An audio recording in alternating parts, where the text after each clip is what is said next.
Snapchat, good morning, what's going on? Facebook, do you follow me on Facebook? If you don't follow me on Facebook, click this link. I'm going to show you something. You got to go check this video out. Many of you have already seen it. You go to the videos and then you go to this one here, the truth about property investing. I'm still getting a lot of questions about it. In particular, leverage. A lot of questions about leverage. In the video, I talk about using real estate investment trusts to invest in property as opposed to actually going and buying a physical property.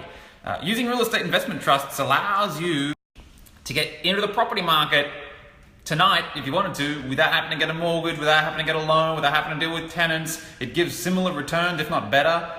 Investing in REITs is far more diversified than buying a single property. A tenant could get in there, leave the fucking candle on and burn the place down. It's more diversified, more secure. It's far more liquid. If you want to sell the place, you click the button and the money's in your account in 3 business days, and you can do dollar cost averaging. If you're an Infinite Prosperity student, you'll know DCA as time diversification. Doing time diversification in your investments allows you to buy at regular intervals, regardless of what the market's doing, whether it's high, whether it's low. You keep buying at regular intervals, regular dollar amounts. Over time and distance, you approximate the mean price of that market. This alone is a magic principle of investing that allows you to transcend this idea of giving a fuck what the market's doing. You don't have to care. When you're doing DCA, you don't care what the market's doing. Market's going down? Brilliant. I'm buying in at the end of the month. It means I can buy more for a cheaper price. Market's going up? Brilliant. I've got holdings that are rising in value. When you invest like this, it's stress-free. You don't have to watch the news and get concerned about what's happening in the market and think that there's a crash coming and the cortisol's rising in your brain and creating stress and disease in the body.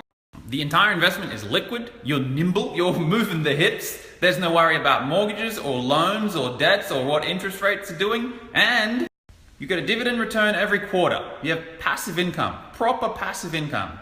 So when people have watched this, they've come here on Snapchat and asked me, but I'm not getting a mortgage, so I don't have any leverage. When I get a mortgage, I only put down 20%. And then I say, what do you want to use leverage for? Everyone thinks they've got to use leverage. They want to use leverage. Why? Because they want to get rich quicker.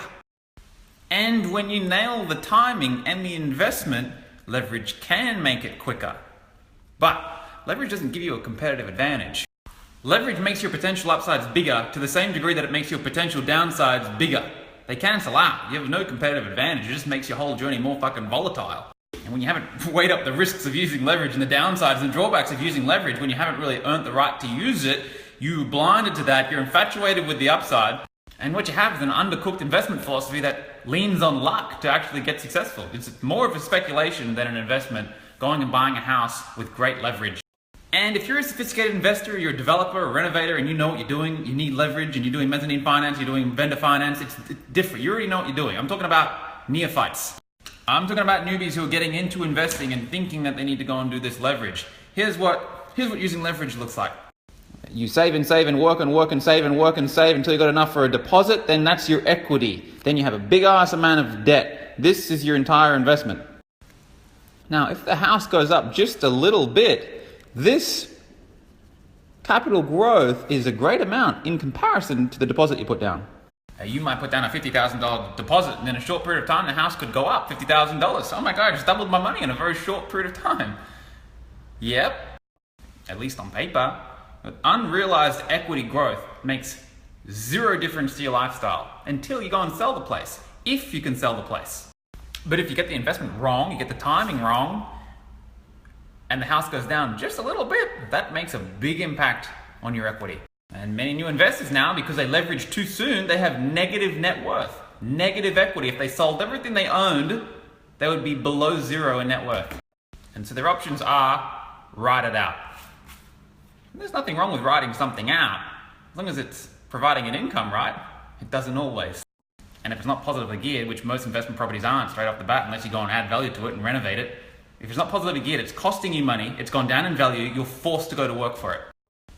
You're forced to get your physical body and your life and your mind and your soul into a workplace to get income to pay for an investment that's gone down.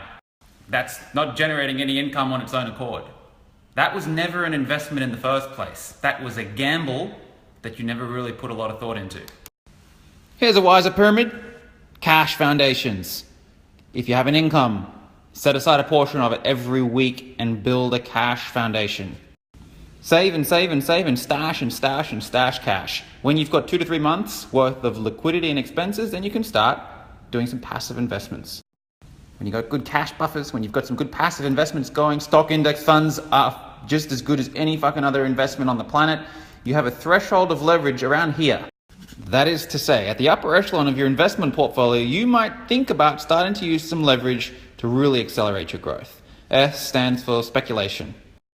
This is what most people do. They try and balance the big ass pyramid on the fucking point and just hope that it doesn't topple over. This is what the masters do. This potentially could take longer.